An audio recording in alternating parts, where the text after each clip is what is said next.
Hey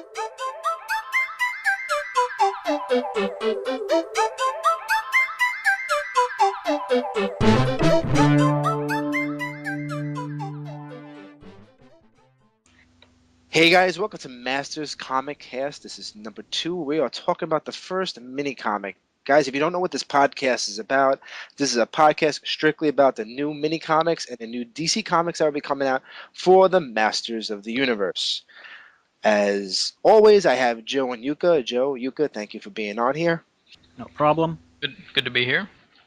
I hope so. I mean, you guys both, you waited on that a little bit, so I was a little nervous. I think we're okay, because I think they're excited because we're going to be talking about the first mini comic.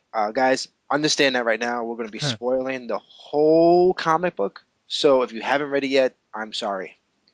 I have nothing else for you. I'm sorry. If you didn't read it by now, you should have got that Thunder Punch He-Man. And to help us out, we picked up a He-Man's guy, to help us out, and he's our guest, our first guest technically, and that's Mr. Pixel Dan. Dan, thanks for being here. Hey, thanks for having me, guys. I always like talking about the He-Mans. Yeah, we're not Pixel Dan. We don't sound like we're not very professional. So we like to steal Danny from whatever he's doing occasionally. Okay. It's like, Dan, what are you doing right now? I don't know. I was going to do a video. Like, nah, come here, go. I'm going to take you and make you do this first now. So. Yes. I've been held hostage and brought onto the show unwillingly. Rob's got some kind of weird power over me and makes me do these kinds of things sometimes. No, I'm just kidding. I'm very happy to be here. This is going to be fun. I wonder what else I can make you do. That's what I'm trying to figure out. Right? Make him dance. Make him dance. It's a podcast. There's no video. It'd be useless if we to see it. Actually, I'm dancing right now. I made him dance before in a video, so that's actually true. I can do that. We do have him dancing in the video. I'm sorry about that. So, well, before we get into the mini comic, I want to talk about that. There's been a couple images released for the DC stuff. It's all Philip Tan artwork.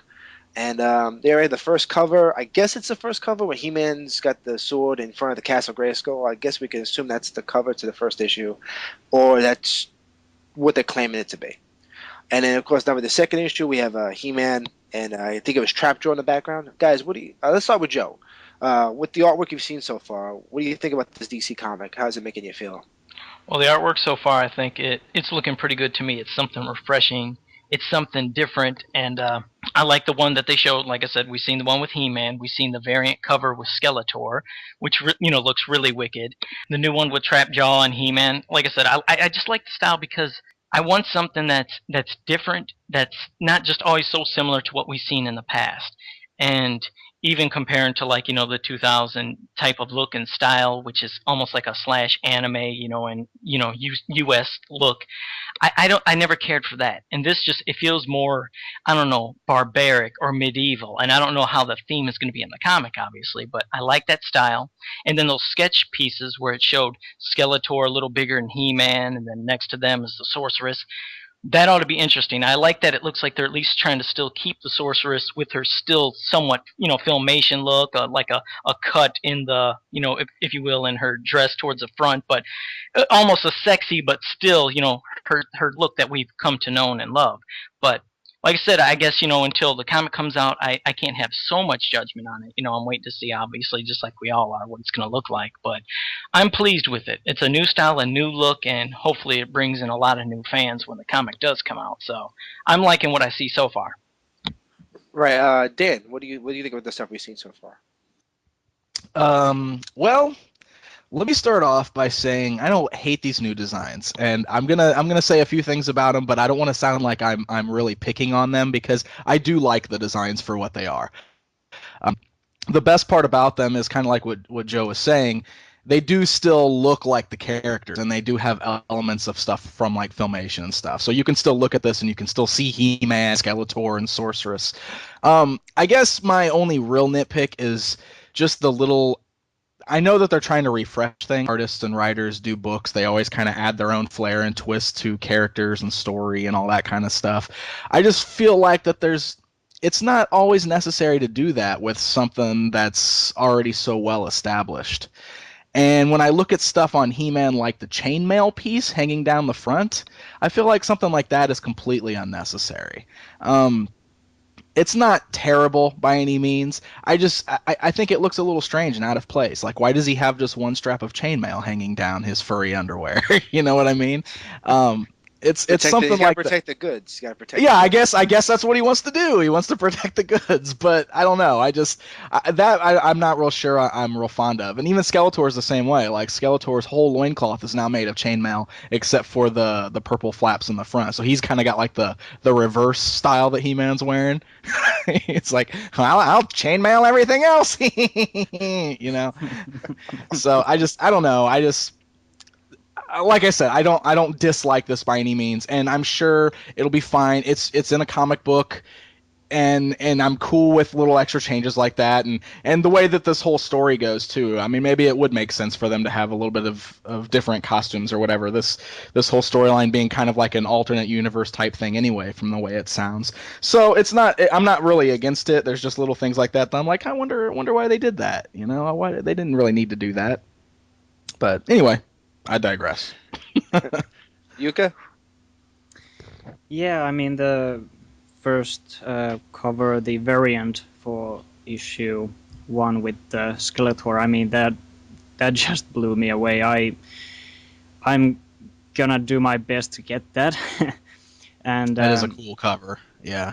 It's like I mentioned in our episode 1, I was kind of fearing that the image of He-Man and Grayskull would be the cover, and I was so hoping it would have just been some early pinup to like show to the public and stuff, but apparently it's going to be the cover, and all the online shops that I've seen for the comic, they all have that marked down, and also on the DC Comics, their official site. So now I'm just waiting for the logo to show up, and how much room is that gonna take. But the Skeletor, that is awesome. There's so much going on, and a lot of textures, and just awesome. And then after that we got the second cover, which is the regular one. And I'm not sure if they're gonna have a variant for the second issue.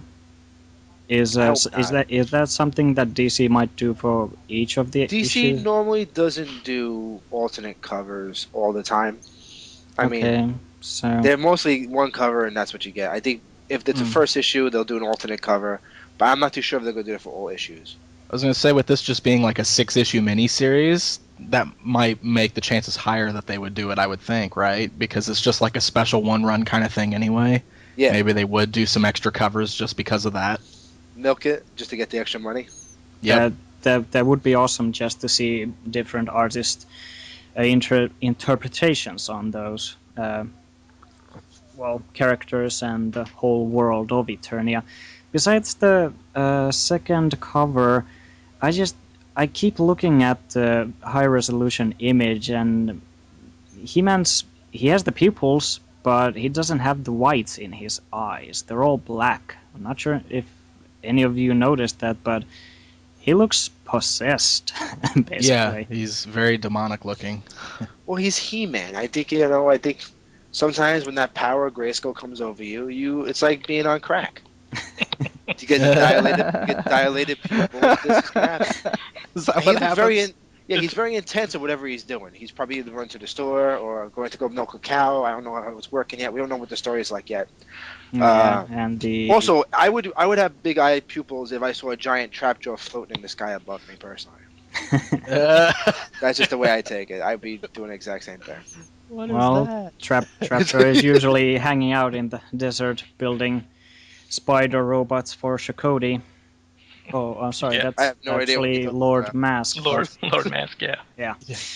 But yeah, then after the second cover, I think we got in that Newsrama interview, the concept illustrations by Philip Tan, done more in his style, that had the He-Man, Skeletor, and Sorceress. And at first I actually thought that, well, it was because of the size difference with He-Man and Skeletor, I think it would have been interesting notion if it had been something like Prince Adam as a woodsman who maybe dreams of these how he looks at himself, or well, having these dreams that would show He-Man, and maybe it would be like himself in just the He-Man garment and all that. But because I want He-Man and Skeletor to be of equal height. I mean, sure they Skeletor looks awesome, but it's one of those personal preferences that I just hope they would always be kind of equal in that regard. And the sorceress outfit, it's also classic, and I especially like that they kept the falcon headpiece very recognizable. That's one of those very pivotal elements of her design that is very just classic and should not be tempered at any times. And the outfit that shows all the way to her navel, I think, skin is a bit of a. I have to wait and see for the actual penciled art and how's that gonna work. And the orange feather pieces on the outfit, they're kind of interesting. I've no idea what the feathers are doing near her knees. Are they attached to her thighs, or are they just floating there, or what's going on? They're not like really as a style element or anything. They don't seem to work.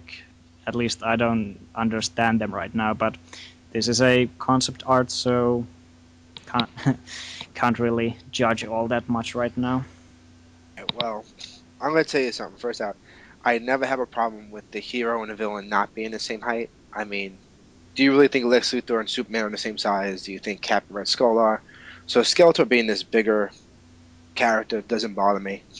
Um, that much bigger, like a whole head's taller, seems a little off. Maybe a little bit taller would be better. Because, then what is Beastman going to look like? Because if Skeletor is this Huge. big, Beastman's gonna be like, he's gonna look like he's gonna Like look more like Megator. like Guy. Yeah, Megator. Megator. I think the biggest problem is how puny he makes He-Man look standing next to him. And He-Man's supposed to be the most powerful man in the universe. And look how thin and scrawny he looks standing next to Skeletor in that picture. That's the problem. Well, that's another thing. Like you see the He-Man style. I mean, they're trying to like Philip Tan has a very unique style, which I do like, and I think he's making it his own, and I prefer that to him trying to do either an MVC version or a Filmation version or a traditional version. He's making his own, and that's what's good because that's the reason why you want to read this because it's different. Remember when the Master Universe 2002 came out, it was completely different, and we got all into it because it was taking what we knew and making it better or different, just something in a new light. This is once again taking the same basic concept and tearing it into a new light. So if Skeletor's gonna be a little bit bigger, that's okay by me. The sorceress has that iconic look. She doesn't look like some Egyptian pharaoh. She's got a very Right. traditional look. She might be shedding. Maybe that's why the feathers are by her knees. Shedding, yeah. She may be molting. She might be molting a little bit there. It's not her fault. It might happen. Birds. That happens to birds. Depending on what the seasons are. And other than that, I mean, I'm more curious about when we see the other characters. I mean, we got to see a little bit of Trapjaw there, and I'm really waiting to see what's going to happen overall when the comic comes out. It's very hard to judge by it like that. Certain artists do tend to take liberties when they draw.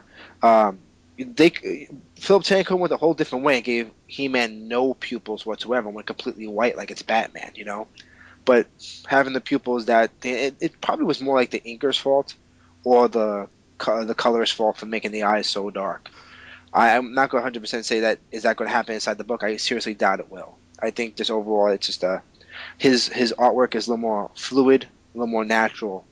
It has just its own way about it. It's not too rigid, not too liney.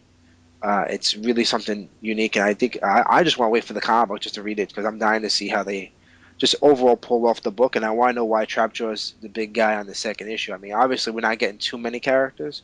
It's only 6 issues, so I'm really kind of excited just to see where they're going to go with it. And I would love to see the redesigns, and hopefully, Beastman isn't the size of Megator. We'll just have to wait and see.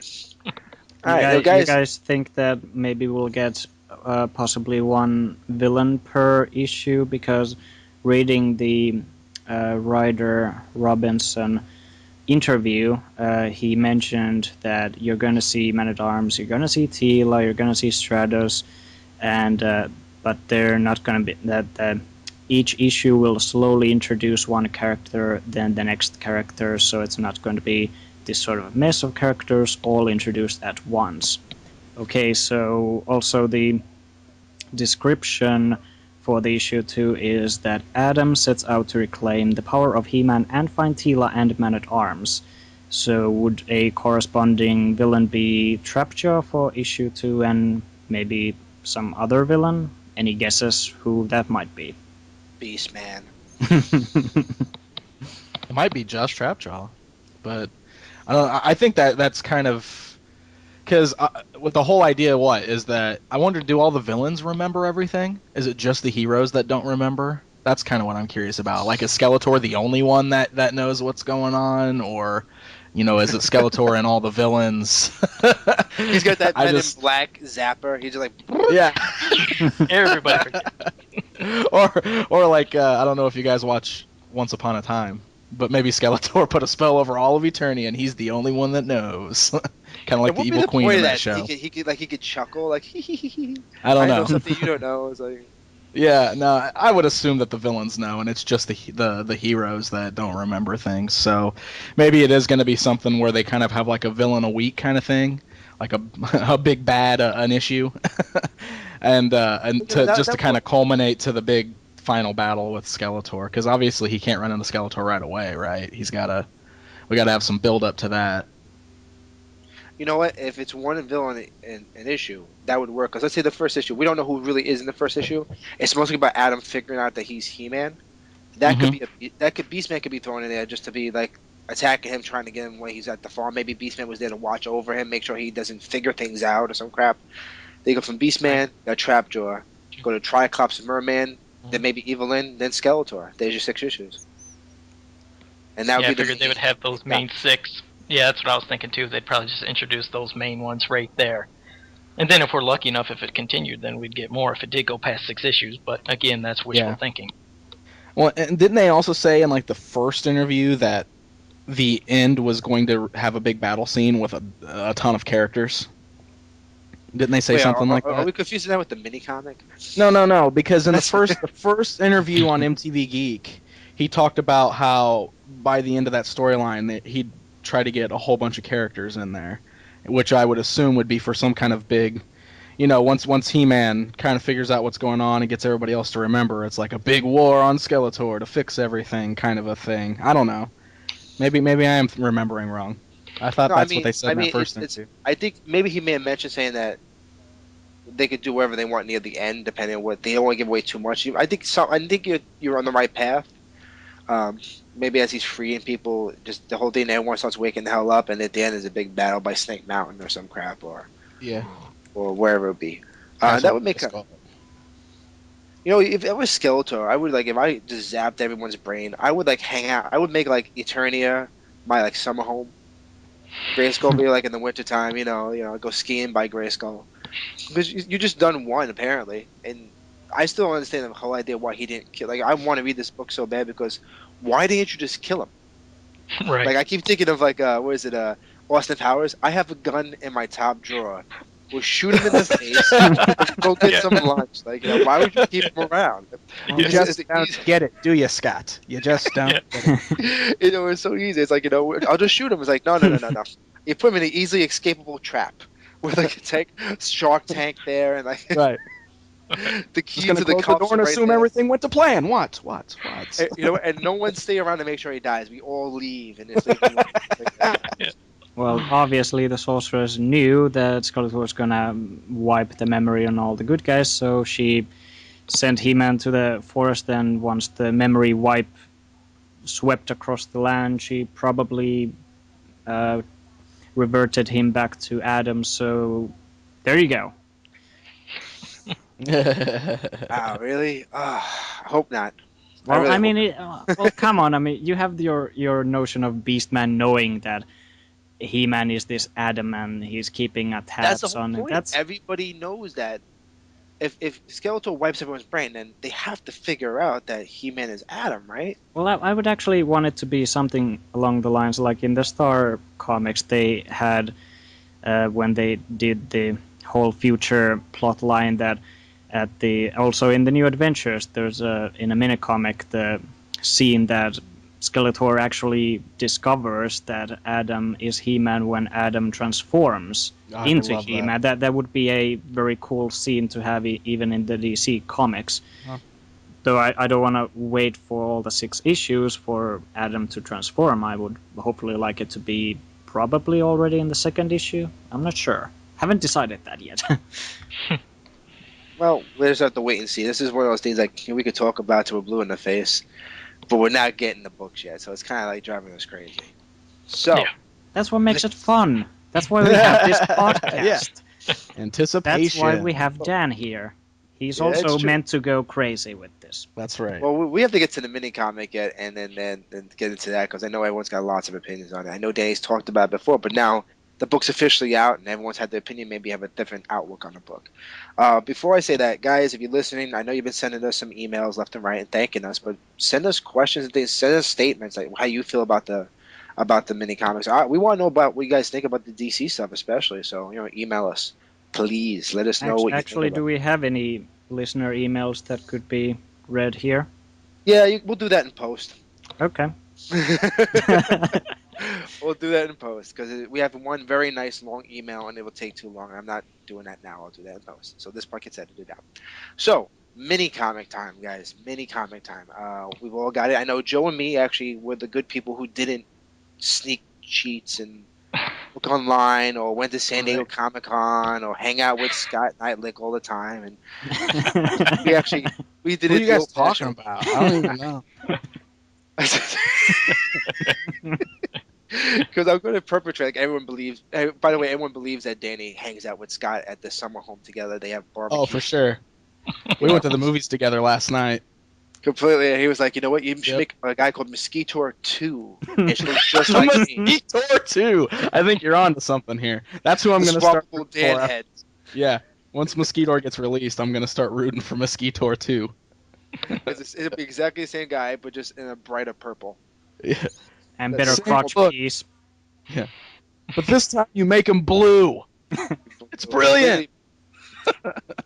Same everything, just a different paint scheme. We'll call it Mosquito 2. It's like a faker, but Mosquito. It's an army builder. That way you can have a whole army of Mosquitors standing behind the real Mosquitor.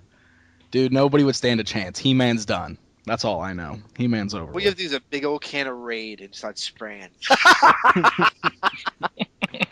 Because the worst part is Mosquito doesn't even have wings. He can't fly away. He's a mosquito. He's got no wings. It's like, you suck. I'm joking, Dan. I'm joking. I love Mosquito too. So You're going to make me cry. I know. Don't- I know. Don't say such harsh things about him. Can How I dare you ask say my one name? question from you guys What's that? in regards to the classics line? Recently, the subscribers got an email from Matty Collector that showed Mechanic, and I want to just ask your opinion in regards that which one do you like better, having a preview pic of a character like Mechanic sent to email that shows the full figure, or the way they've been doing the Mosquito reveal? Mosquito reveal. Damn it. Edit this. Did you guys please. laugh at him? That's horrible. No, Not that. I was laughing at the Mosquito reveal, is what I was laughing Yeah, at. yeah, that's what I was thinking of too. How he's getting teased, and we're all getting teased with little pieces at a time. But no, that's Danny, what I was Danny, like. let's go with Danny first because Danny might have a different opinion on this completely. So let's Oh go with yeah, I think I think the Mosquito reveal is a special one-off thing. I don't think that's going to happen again. I think they're doing that because this is being done specifically because Cornboy wants to torture me. Okay, so this was all his idea, and he's the one that's asked Scott to do this. So yeah, The best part is it's not going to be Tell you what. Mosquito. It's going to be a 30th anniversary thing. I don't know. I don't know what I do. This is the create a character winner. It just used some of Mosquito's parts. Haha. You get that And the full same Mosquito. color It's like scheme. jerks. Yeah.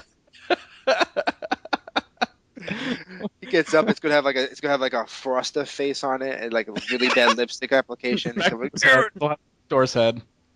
that's what it. the mighty Spector's head, just like the Horde Prime I got. That's hysterical. I think the email thing is really cool though. How they emailed the Mechanic picture. I thought that was awesome. And I Also, hope it's they good do because it's for the people who have subscribers. So we Yeah. deserve to see that ahead. I mean, we deserve to get a little something because we are shelling out that money every month. We take that guarantee that we're trusting DR and everything just to do what they got to do, and that's makes us happy. I think it's kind of cool that we're getting. I mean, it's not like really much of an advance. The minute someone who works at some website gets a copy of it, it's all over the internet. But the idea that when I got my email, what was it? Yesterday sent it or whatever it was. They sent the email. I got the email, and then right after that, every Facebook group that's a Mass Universe Facebook group had posted the image automatically. Yeah, it was everywhere. It's funny. It was all over the place. Yep. But it Like, was still really cool because we got to see it 5 seconds before the internet got to see it. Right, it was like you see if you look at the email, it's like at 10:53, at 10:54,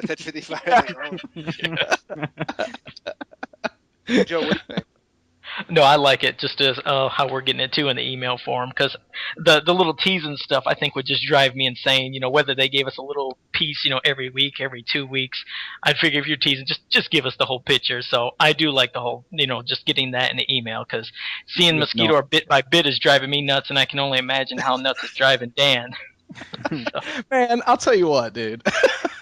When they sent me the first picture and it was the boot, I mean, that was a nice, good picture because that's like, you can tell who the figure is when you see the boot. And I was ecstatic. I was so happy. I was jumping up and down at work. Everybody there thought I was crazy. They were probably wondering if they should send that weird guy home who's so happy right now. I was ecstatic. And then, the next picture I got is just that little corner piece of his hip. Well, okay, cool. At least I can see the color of his belt. It's like a cool metallic purple. You can kind of see a little glimpse of like something that looked like maybe an extra appendage hanging out of his back coming in the corner. But then this last time they sent me that was basically nothing but backdrop and this little silver tip of his nose. It's like, come on, guys, we're getting a little ridiculous now. What is that? Because I think they're going to purposely save that chest piece for last, or just show the whole figure all at once, because everybody's wondering what's up with the chest piece. That's what I mean. This anticipation is just killing everybody. I emailed Scott back and I went, "Oh, come on, really?" I want to see. I was like, "Show me the blood," and then he just sends me back a picture of some red blood cells that he Googled. I was like, "Great, thanks, Scott." I was like, you should put that on your site on actually. We got the mosquito blood. Yeah, it's really there. I can see like at the Maddie office, like everyone acts like Mr. Burns. They're like, good. Like, they're tapping their fingers together. Like, is Dan crazy yet? Yes. Good. Excellent. Excellent.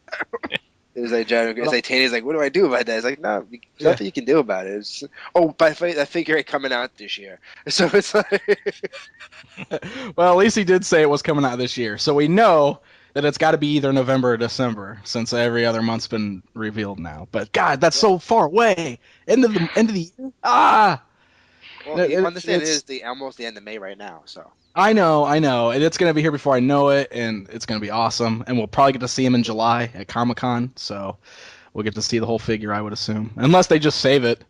What if they're just like, nope, we're not showing him? Better not do that. No, there's not the piece of his hip. Yeah. They just have pieces of them in the display at Comic-Con. Here's the boot we showed you. Here's the tip of the nose that we showed you. That's how you. That'd be the third mini comic right next to it. Glued to the table. You can't touch it. Yeah. All right, Yuka, what's your opinion on it? I mean, since you're the one asking the question. I like the full reveal of a character in the figure form, and what actually surprised me was the mention of the month that it would be coming. That was something I wasn't expecting, but yeah, I do like the reveal, and I've no problem that it's a subscriber thing, because, like you said, 5 seconds later, it's all over the internet, and that's how I saw it. Right. And yeah, I'm so gonna get Mechanic, maybe just to make a 10-inch neck for him or something. Oh, yeah, that's what I was wondering too. If you could get multiples and stack them. Yeah, because that he already looks awesome with that huge neck. That's fantastic. Well, if you remember with the Star Sisters, if you got what Tall Star, if you got the other ones, I think you could keep building up, right? I mean, Hmm. that's the idea. You could just Yeah. make it as tall as you want. I think that's the Yep. same idea. So I assume so. Yeah, I assume so. And this is where they would make a lot of money just making pieces that you can sell extra, like a that's what I'm build a saying, bag, man. like a The next neck pack. weapons pack. Yeah, the next weapons pack, they need to just go in and throw in a couple Mechanic necks. That'd be That's And awesome. some twisted ones too, like he did in 2000, where he could look Oh, around yeah. corners or something. Runs around? Yeah, that'd be you know, cool. take it easy, take it easy, take it Oh, easy. okay, Don't yeah. go Yeah. crazy. Getting all worked up and Let's hyped get up. the figure first. Let's just So- take it easy. No, They need to keep no this in- bendy stuff like snout spouts, trunk. I hope. No. You don't need Oh, 10 our inches of plastic. bendy stuff. Take it easy. All Yeah. right, so okay, guys, I'm gonna pull you back in and let's breathe and get back to the mini comic at hand. I know we're kind of folks. either dreading this or excited about it. Let's just get this is our first official mini comic in 20 years, right? So this is a big deal. Um, you guys had the chance to read it, obviously. And once again, I will say this right now before we start: spoilers galore. All right, well, let's talk a little bit about the comic itself. Now, guys, if you remember the vintage comic, you're thinking you're gonna get that in this book. You're not. Let's just be honest. Other than the similar cover, what happens inside is not the same comic. I don't know how we can take this as. Do we start saying this is the first mini comic in the new Masters Universe Classics bio referenced book, or Sounds um, good to me.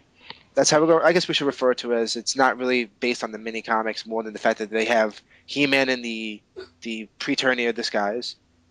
There's somebody who pretends to be a sorceress, and then you have the Cosmic Key. So other than that, oh, and Skeletor. Other than that, you really don't have anything that's even remotely similar to the mini comics. Oh wait, and the dinosaur parts. But so I guess since Danny's the guest, we'll get him to start a little breaking this story down for us, and then we start tearing it apart. All right, sounds good, Dan. Oh, okay. I guess. Not that we're blindsiding you or anything. Oh no, no, we completely are. All right. So, yeah, kind of like what you were just saying. This is almost like a rewriting of the old mini comics, the final story, since we never actually got the other two parts, right? We only got the first part of the Powers of Saga Grayskull begins. books. Yeah, yeah. So, and I think one of the other important things we need to make sure we mention is that these books are pretty much going to be based off of the bios on the classics figures. So the stories that we've been reading on the backs of the bios, that is pretty much the synopsis for what's happening inside these mini comics. They are following that storyline and that continuity. So just like you said, they don't really tie to the old mini comics at all. This is the brand new classics continuity that these books are telling a story of. So, with that being said, if you're not a big fan of the bios, you may not be a big fan of these mini comics. Yeah. Well, let's just stop at this for a second. Let's go over that. The fact is, I think what maybe will tick off people about the bios is because as you get a figure, different bios take place at different time frames. Oh yeah, they're all So- over the place. Yeah. And so it's really hard for a person to like go straight through. Like if we have the first 8 figures that came out, we had those bios. They work kind of together. But after that, when you get Slush Head and you're gonna get this guy from New Adventures and this one's from the Pop and this one's from this, the bios are all over the place and you're trying to make a cohesive story and then you make this mini comic and we're trying to go, okay, where in the bios are we with this comic? You know, that's the only thing I think maybe would throw people off. Even right now, like we know about Miro's disappearance, we know about this, and we know about the banishment of Randor, we know about blah blah blah blah. But here we are. We get into this. Let's start spoiling the book. The first 2 pages, like there's this. Everyone's attacking everybody, and Yeah. I mean, right off the bat, Man at Arms is not Man at Arms, and here we go telling the story from there. And we just Mhm. recently found out. I mean, how long ago was it? This toy fair we only found out about. No, New York Comic Con is when we found out about Snake Man at Arms. So, as a figure. So here we go. Now we're getting a bio, and then we go right into this comic, and here we are we're lost with this whole continuity right from the beginning. So, Dan, if you want to go from there. Right. Okay. So the book kind of kicks off giving us a little bit of background about this crazy battle that just happened on Eternia. All the heroes have been driven underground into the caves. They're renegade masters of the universe now, which we've heard them kind of talking about for a couple years now. Supposedly that was one of the things that was going to happen in the MYP cartoon. So that's what they're kind of doing here, it looks like. Yeah, they give us the story about Man-at-Arms was turned into a snake, so he's, fighting on the other side now. All this crazy stuff's going on. So what we kind of start off here, and the sorceress is dead. The sorceress is dead. She's gone. And now Tila's the sorceress, which is another thing that we kind of learned about in the Battleground Tila bio, I guess. Wasn't that the one that we found out that she was taking over the role? That's the reason she got to dye her hair blonde, because that's yeah, right, exactly. Yes, that's why she had to dye her hair blonde. So the actual sorceress is dead now, and Tila has taken over, and we kind of start off with this, the scene in Castle Grayskull, I guess it is. Are we in Castle Grayskull? Yeah, it's in Castle Grayskull. He-Man's talking to Tila as the sorceress, and he's basically like, "Hey, I like your hair. It's blonde now." And she's like, wait. "Whatever." It's not Castle Grayskull. It's the tower. No. They are actually in Castle Grayskull in this one. That's what's all screwy about it. In the vintage one, they were in the central tower in the original comic. In this one, they put it in Castle Grayskull, which is what drives me even more nuts. So I'll let Dan keep going. Yeah. Well, that is very confusing, and I had the exact same confusion. I remember when I talked about this last time, because this first scene they are in Castle Grayskull, but then all of a sudden that middle panel at the bottom, it says soon Central Tower. So somehow they're in Castle Grayskull, then they're at Central Tower, and it just looks really confusing because it looks like it's all happening at Castle Grayskull if you're not really paying attention. Oh yeah, you're right. Because then you get to that part where Skeletor is suddenly peeking around the corner, and you're like, how in the heck? The Skeletor just wander into Castle Grayskull. Oh yeah, exactly. What are they? When Tila becomes sorceress, she leaves the front door unlocked. Yeah, for everything. Yeah, exactly. And then you kind of realize, oh, okay, I guess they apparently wandered over to Central Tower during this whole conversation, and that's Skeletor's just kind of hanging out behind it. And, I wonder what's going on over here. Skeletor's like, get a room, you two, get a room. Yeah, and so we learn the whole thing about how Tila's using the Cosmic Key combined with the Central Tower to send He-Man back to Preternia, so that he can help things in the past. What was it? He's supposed to go find because there is a great war coming, and that's right. Tila feels that they are not equipped enough to battle it, so they have to go into Preternia to search the key element. Yes. Yeah, which he doesn't even know what he's looking for. That's what I find so amusing. She sends them back to, we are missing something. They go back, I was like, well, what is he looking for? He doesn't even know. Right. So yes, it's in the past, she says, and she sends them back. And this is the scene that I love, and I actually really it's so goofy, but I love it because it feels so Filmation. It's that part that I was just joking about, where Skeletor just happens to be peeking around the corner. He sees that portal opening, and then he just jets through the portal behind them without anybody even noticing. I know. So he's just like, the dialogue, the dialogue just runs through the portal. Tila doesn't see him. He-Man doesn't see him. I love it. She's busy with her hair. She's busy brushing out her hair. No, it's funny because if you read the dialogue, how Skeletor speaks in this mini comic, if you put that Skeletor voice in your head, it's completely Filmation dialogue. Oh, it is really... the dialogue for Skeletor. Yeah, I talked about that before too. I loved Skeletor's dialogue in this. That is one thing that I do really like, because you're right. He totally sounds like Filmation Skeletor, and I love that. I think that's fantastic. You get this idea. Before we get any further, let's just stop right there. Talk about the battle in the beginning. This battle in the beginning. All right, Man-at-Arms has turned to the dark side of the Force, and we have this image of He-Man grabbing him by his throat and about ready to punch his face and going, "That's one of your best friends." That's the sorcerer, the new sorcerer's father, and no one has a problem. No one tries to stop each other from beating the crap out of him. I know he's turned bad, but there's no emotional tie to Man-at-Arms. It's kind of like, well, Right. he's the bad guy. I'm gonna grab you by your throat. I'm gonna punch you in the face. It's like that's not right. There's like no like. There should have at least been one panel where they've tried to talk to Man at Arms and he says something like, I'm a Snake Man now," or some anything just to kind of cohesively like they have no emotional attachment to the fact that he's gonna punch the crap out of Man at Arms. Like that's this guy's been your friend, your partner for years. This is that girl's dad. Sorceress is dead. She should be a lot more traumatized than she is. You know, it seems so misleading with what you're almost talking about too when you do look at that panel, because in a way you can't tell, because it almost looks like he has his hand on Snake Man at Arms, and then with his other arm he has the sword, and he's looking at somebody.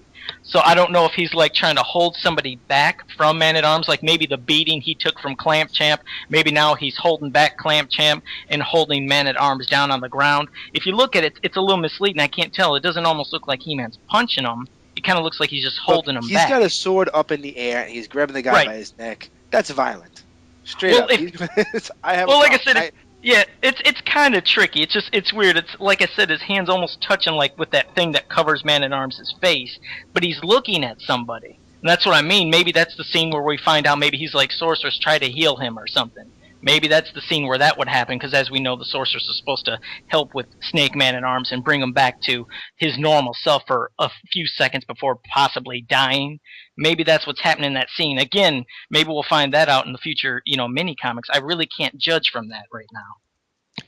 It's just that it is so much that they could have spent more time explaining in the first couple of panels and setting up differently. I think, like Dan was talking about, you're jumping from Castle Grayskull to the Central Tower so fast.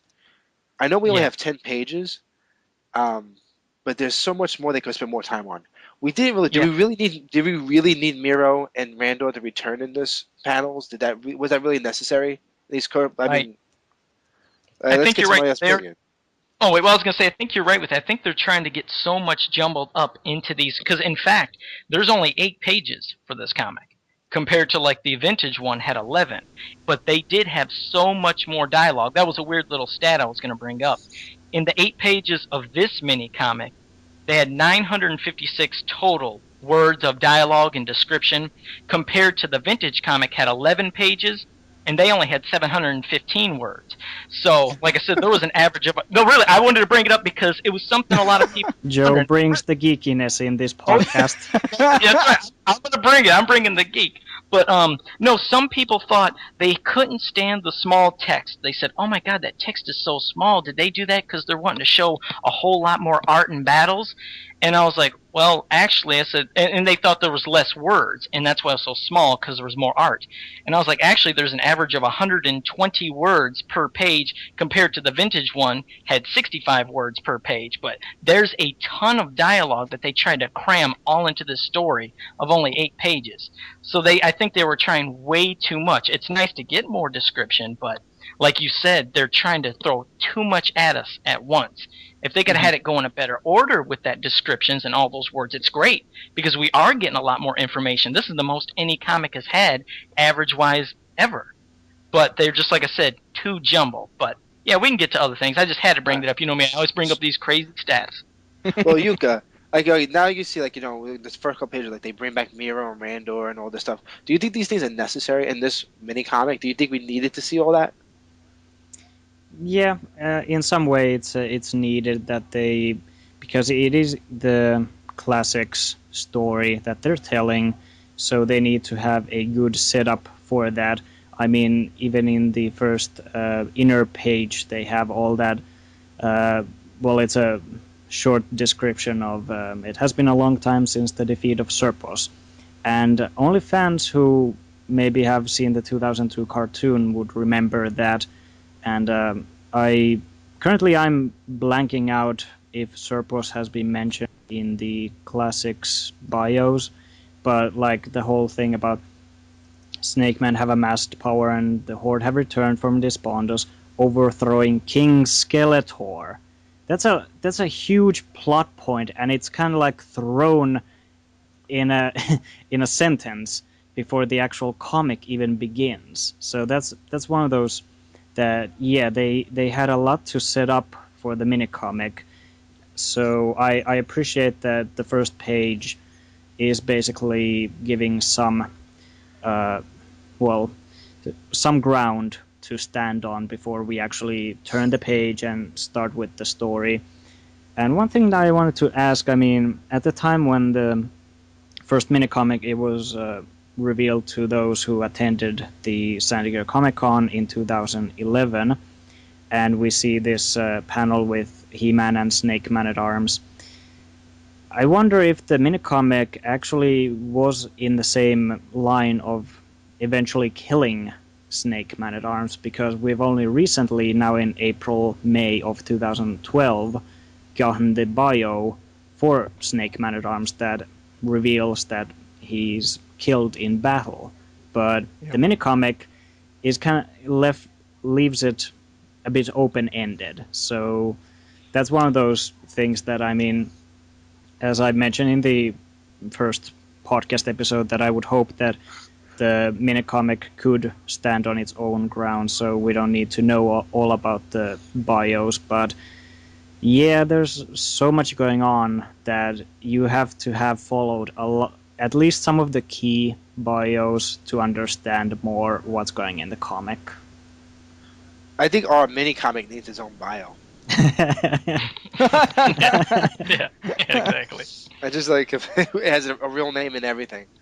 But Danny, I mean, we'll talk about all these little things. Like, what do you feel about this? Like the idea they cram so much in those first 2 pages. Do you think that was necessary? I mean, is it really worth it? Did they really need to show everything, or could we have just concentrated more on the ultimate battle in the past? I think the whole idea for the first page was just to kind of give us a little bit of a prologue to help set up this story that they're doing. So I'm not completely opposed to it. I mean, they did just kind of jump around a lot and say this happened and that happened and this is going on and this, and it kind of makes your head spin. But I kind of get what they were doing with the first page, so I wouldn't say it's completely unnecessary. I do think that it kind of helps a little bit to try to set things up, and hopefully, like Yuka said, this will stand aside from the bios so that you don't have to have the bio or know the bios to kind of understand the comic. And I think that's what they were trying to do with that first page, was to kind of give us a little bit of that insight. Otherwise, I don't know. I do kind of agree, though, that the rest of it does seem like they're trying to jam a whole bunch of stuff into one comic. But I've always kind of felt that way with the bios, too, honestly. I always feel like they're just trying to throw all kinds of crazy stuff in there. That's not really necessary. You know, we don't really always need to know that stuff. So it's just more stuff to trademark and get things ready, because you never know what they're going to make. Well, that's true, and they do that. They do throw things in there sometimes just so they can trademark specific locations and names and stuff like that. So don't they do that on the mailer boxes too? They do, yes. Yeah. Those random words you see on the mailer boxes are so they can keep hold of trademarks. Crazy. Yeah, it's like KEX. What's Kex? Is that the type of Eternian cereal that Drago Man eats? I don't know what's going on. Well, it's apparently something where like they have to put the word in writing in order to keep the trademark. So they as long as it's something they sell, if it's a part of their package, they can now own that copyright. I get that, but with the story, like when I saw Miro and Randor show up, and it's like, hey, look, we came out of nowhere. Let's get a big hug and get it going. I was like, unnecessary. That panel could be filled with something else. You could do that as one.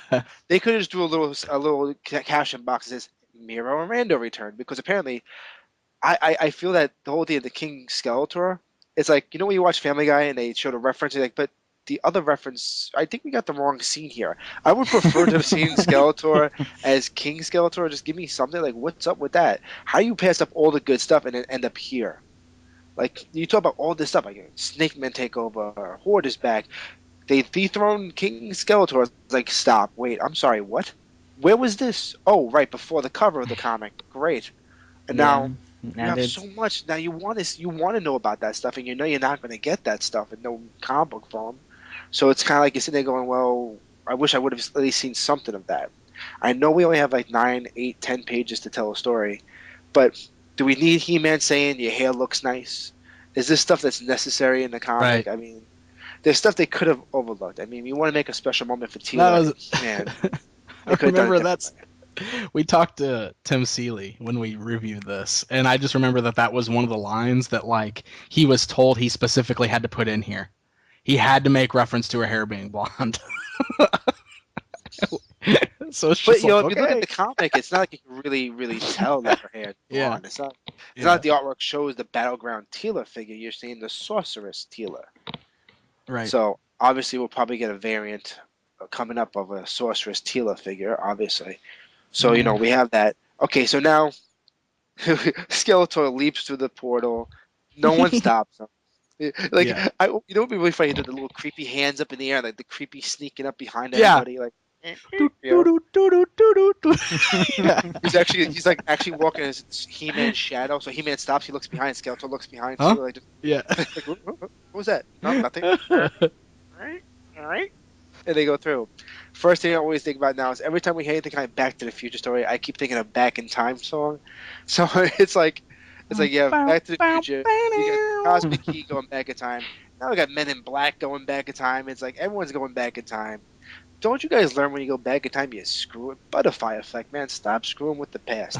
The Yep, butterfly. Or I hear you at there. least if you want to go back in time, how come they can't go back in time to exactly where they need to be? Like you have to Right. go back and go get something, but I'm not gonna put you nowhere near where you need to be. So it's like it really irks me. So okay, Oh yeah. it drives me crazy. It's like, here, go back in time. We need to find something that I don't know what we need, but you should go look for it. You'll figure it out. It's like Exactly. great, but I here, wear hate this the mask and a hood. Yeah, you know me because that's the thing I hate more than anything is time travel, especially when they just can never write it correctly and it's terrible. That's why it should be left out of almost every story. It's just like for an example in Terminator, you think why didn't he just go back and kill Sarah Connor when she was a baby? How about just kill her mother when she was pregnant? There, end of story. But they have to make something stupid. He goes back. That's I mean, time travel is ridiculous. And what they did with this one, oh, I'm sorry, I would get going, boy. I tell you, it's but I won't do that. But this story, comparing to the vintage one, that's the thing. Because, like I said, I know they're trying something new, but obviously they're still trying to, have some sense of writing from what it originally was. And then they're saying they're going to give us the parts we never seen. No, they're not, because this is never going to be what we never seen. Because it's not even close. It's just way off track. But like in the vintage one, now the reason when Sorceress and He-Man they went through the time portal together, remember? And they both were in Preternia. So then, without them knowing behind them after they were walking, then Skeletor came in. But now they're trying something clever here where the Sorcerer stays back, He-Man goes through, and like everybody said, including Dan, where was she when Skeletor then went right through? How did she Yeah. miss that? She said, I'll be Yeah. watching over you, He-Man. Oh, but I won't watch the portal. So just completely, what are we talking about? So he just went Well, right through well, the portal. Joe, you gotta understand that Tila was checking out He-Man's loincloth. You have to That's understand it. Like, these ooh, things look occur. at that. Yeah, That's why he had to put. You know, That's why I he had hate to put the to chainmail on. Eventually. yeah, It's like, I hate to see you go, but I love to watch you walk away, He-Man. That's what you. yeah, You know, because so it's just they, like I said, they gotta. They wrote it a lot more interesting, and they tried to do a lot more detail in the vintage way. Meaning, when there was a part in the original one when these villagers were getting attacked in the vintage comic, He-Man wanted to intervene, and the sorceress said, "No, this is not your time, not your battle. Your intervention could upset history, and it might change the future." So she Right. knew. Now that was like I said, that. So you're not going to intervene. But apparently in this new one, the Snake Men want to eat a Bionatops, and He-Man finds the need to save the Bionatops. Who cares? Let them eat the Bionatops. Maybe that techno-organic virus that was in the Bionatops would have gotten the Snake Men and altered them and killed them. But what I mean is, that's what I said. Or they would have been Snake Men with giant guns coming off Exactly. their It could have been something different. But so he's intervening with something that is so stupid, and he coincidentally finds the only Snake Man in history that's wearing an outfit and a Green Lantern mask to disguise himself. Because Snake Men do that. Yeah, because Snake Men do that. They got to disguise himself, and he found that You know what I guy. said? That then... Snake Man used to be a bank robber, so he needed Exactly. Yeah, he found the bank robber variant Snake Man.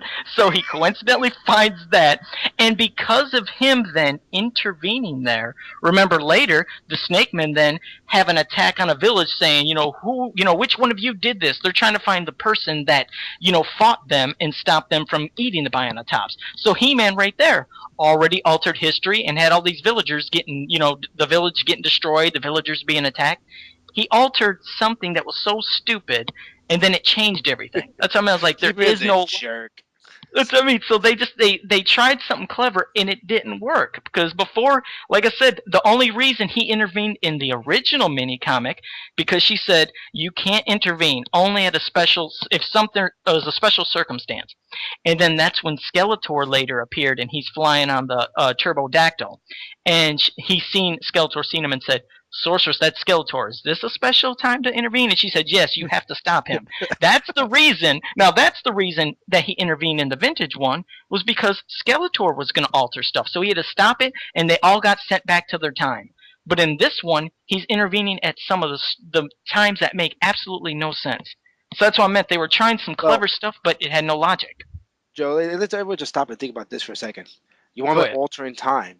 He-Man's going back in time with the power sword.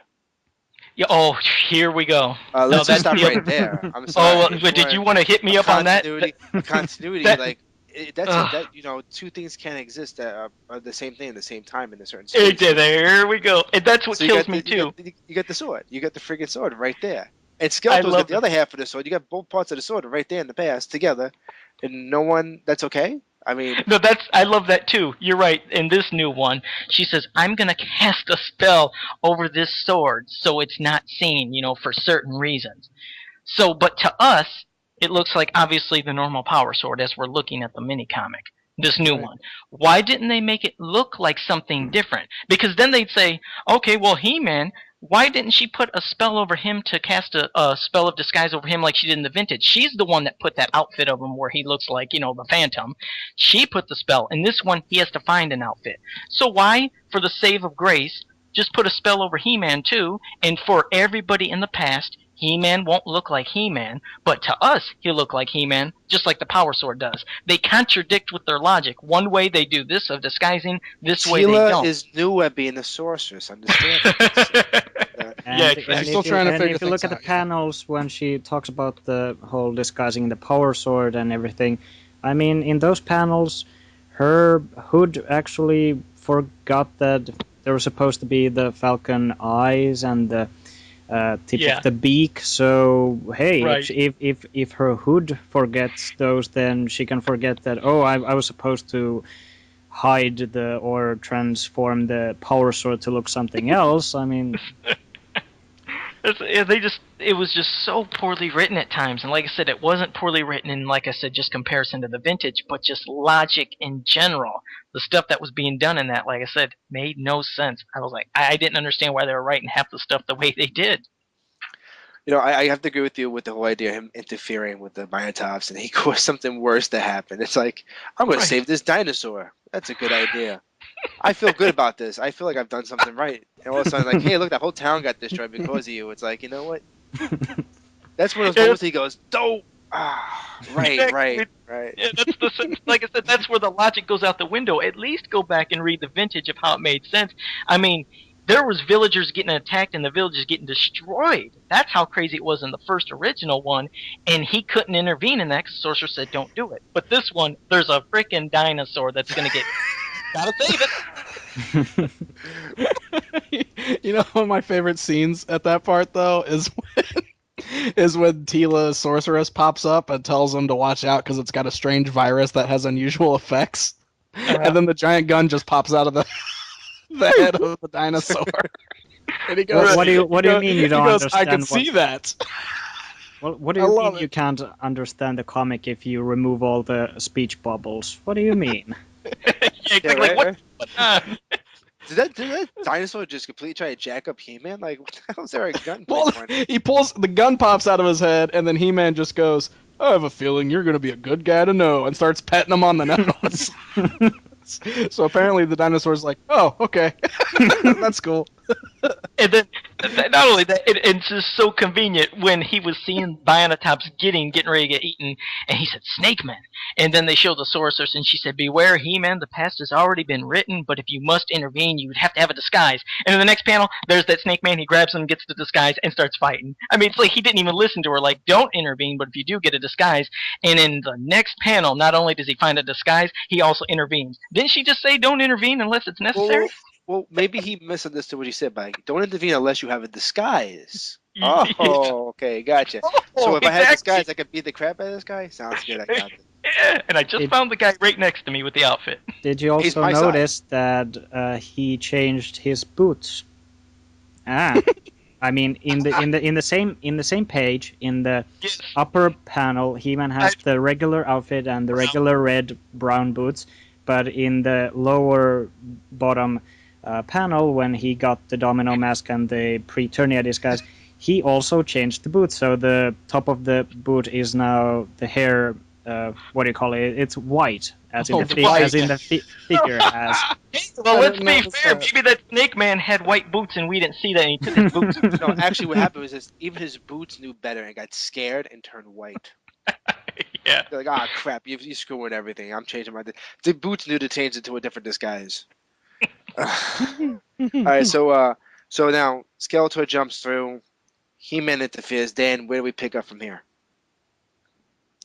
All right, He-Man. Yeah, He-Man interferes. Right, so he, just like everything we just talked about, he beats up the Snake Man. He's got a disguise now. Sorceress is like, "Look out! Dinosaurs have guns on their heads in the past," and he's like, "Ah, I like this dinosaur." So they're friends now.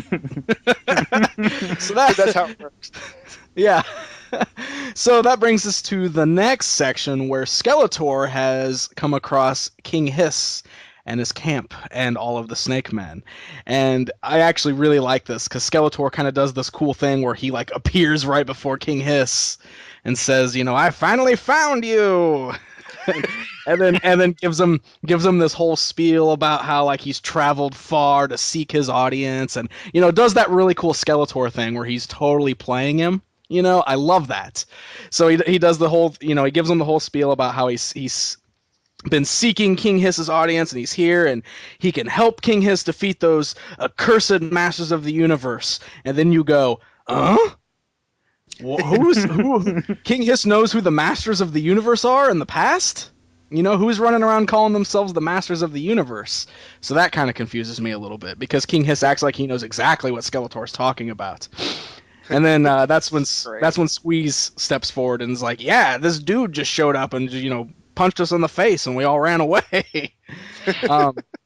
So King Hiss kind of makes reference to the Unnamed One.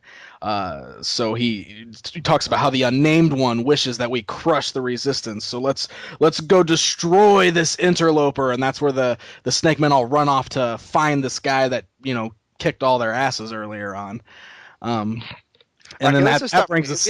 We got to stop right there because this is a big scene to talk about. Just the Yeah. fact that they all just decide to listen to this ghostly Skeletor figure just shows up like, hey, look, you gotta do what I say. This is gonna work. I always felt like when you see King Hiss, he's supposed to be on par with like Hordak or Skeletor, right?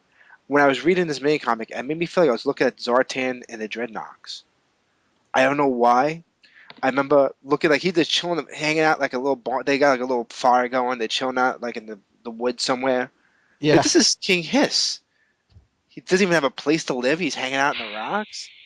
And I was thinking, like, Skeletor shows up, like, "Ooh, I'm going to tell you to do something." The King Hiss is like, "Yeah, my name is King Hiss. I'm a king, What? supposedly." Well, yeah, and I'm he says the arrival of the skull-faced demon is a sign, and I like that too.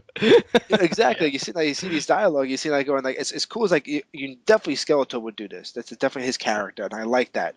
But just King Hiss is like everyone makes a big deal out. The Snake Man is supposed to be this scary bunch of dudes. They're hanging out in some like rocky path and like they're out like in the Arizona desert somewhere, and they're just chilling by some rocks. And the King Hiss is just chilling. Like it just reminded me like it was like a Destro would show up to Zartan going, "Hey, we need to pay you to go steal something from GI Joe. All right, let's go." And they get up and like here's King Hiss. He's leaning on some rocks. He's eating like a hot dog or whatever. And like, it was like, this guy's right. This guy who just showed up out of nowhere. Meanwhile, we're the big tough guys back now, and oh yeah, we're gonna listen to this guy. Exactly, the masters of the universe. I don't know what he just said, but it sounds threatening. Let's go kick their ass for that. Exactly. It's like it's a good idea. Like, don't listen to your king, Mr. King Hiss. No, don't listen to him. Let's just listen to this skull guy. Because obviously everyone has someone else to refer to. Like, that's what thing that bothers me with the classics is we have other levels of people. Like, as a kid, you remember like, Randor was the king. There was no King Miro when I was a kid. There was Randor. Now we have a King Miro. And that was his dad. Now, you got Horde. Of course, you have Horde Prime, which has been there, but I could care less about that. But you get that, there's always a level above. Now King Hiss is talking about the unnamed one. Like what you got somebody else to refer to. Everyone's got someone to refer to. There's always someone bigger. I feel like Eternia is one big office building, and there's always someone higher. Yeah, You got there's the always a property bigger bad. manager. Yeah. Yeah. That's It's kind like of been one of my complaints too. Some of this stuff isn't new though. Like the unnamed one isn't yeah, a but new concept. yeah, but I don't. Give it a name. Stop with the unnamed. Make it. You know, I was going to Yeah. say, Rob, I think this is the one page, the only page I think in this whole mini comic that I kind of enjoyed because it was the closest thing to the original Powers of Grayskull mini comic. It's Yeah, almost it the was. same. Yeah, and it's pretty close because even in Yeah. the original mini comic, King Hiss said perhaps that he is an emissary from the unnamed one who we serve, and that's why he trusted Skeletor. Now they should have reworded it better Right. in this But it new wasn't. one. Yeah, and It it wasn't. You're right. It wasn't worded. If they should have worded it properly, and then it could have been more acceptable. Because otherwise, you're like, oh yeah, I'm just going to listen to this guy named Skeletor. But I at least like that they brought up the unnamed one again, because hopefully in the future issues, 2 or 3, we're going to see who he is. Because I always wanted to see him in the vintage comic, wondering who the heck is King Hiss serving. But That's annoying. That you can't be a king if you're serving somebody. There's, Yeah, I there's guess. rules to entitlement. The king is the king. It's not like the mayor who is a report to the governor. No. You're a king. You play chess. Yeah. That's the biggest piece on the board. That's King. the same reasons I've never liked Horde Prime. I like the idea that Hordak is the ruthless leader of the evil Horde, not that he's To reporting me, he always was. yeah, Right. not that he's reporting to his bigger brother or whatever. But that's the thing. You have the unnamed one. You know what? If the character, if you can't, if King Hiss can't even say the character's name, look, even Darth Vader had the Emperor. I get that, but he was the Emperor. He had a friggin' name. He showed up occasionally, But Right. King Hiss is supposed to be this leader, and he's hanging out in rocks. This is something. You're missing something. There should be a citadel. They should be somewhere. They should be hiding behind a mountainside. And then Skeletor shows up and yeah, we just got we didn't want to tell you earlier, King Hiss, but we got beat up. Like they wait to Skeletor show. Like there's so much about that. I feel that it's camp, It's a unnecessary plot camp. convenience that those Right. instances happen. I mean, when Skeletor arrives to the scene, well, he doesn't even refer to himself. King Hiss doesn't know who Skeletor is, and Skeletor doesn't say his name if you read the speech bubbles. And that's also one of those that have possibly seen any of the leaked pages from the second minicomic. If there is a group called Masters of the Universe and they possibly hang out at the castle or wherever, then Skeletor comes in here and offers King his help, that I'll help you defeat the Masters. But then he just listens to Squeeze, who says that, well, there was this one guy that trashed our people, and they don't go to the Masters. They don't, attack the Masters wherever they are. It's like, no, we're gonna get that one interloper at the village. And they don't But you even know. understand, it's easy to beat up one guy in a group than it is to take on a whole group of people. But what would have is this the point here that King Hiss would have just shrugged his shoulders if Squeeze came in and, hey, someone is actually resisting us in a time period when we are ruling all over the land and we have How do all you the rule army. if you don't have a place to sit? This is what drives me crazy. And he has the staff of Ka.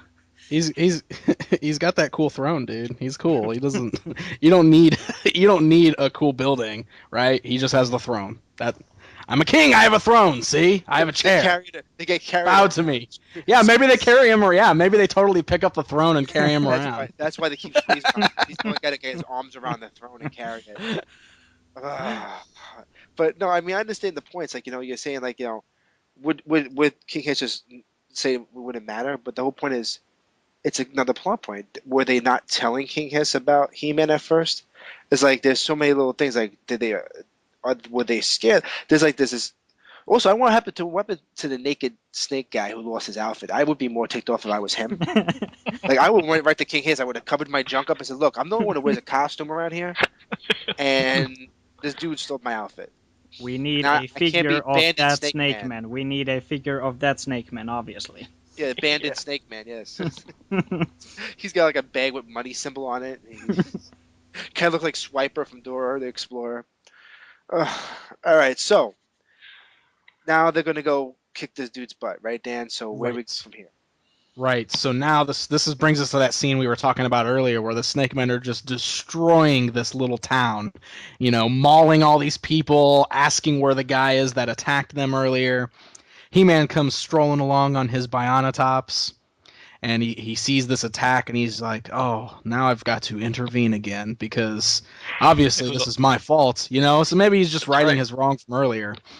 He's righting his wrong from earlier. So he rides into battle on Bionatops. He's shooting all the Snake Men with the giant gun on Bionatops' head, which is awesome.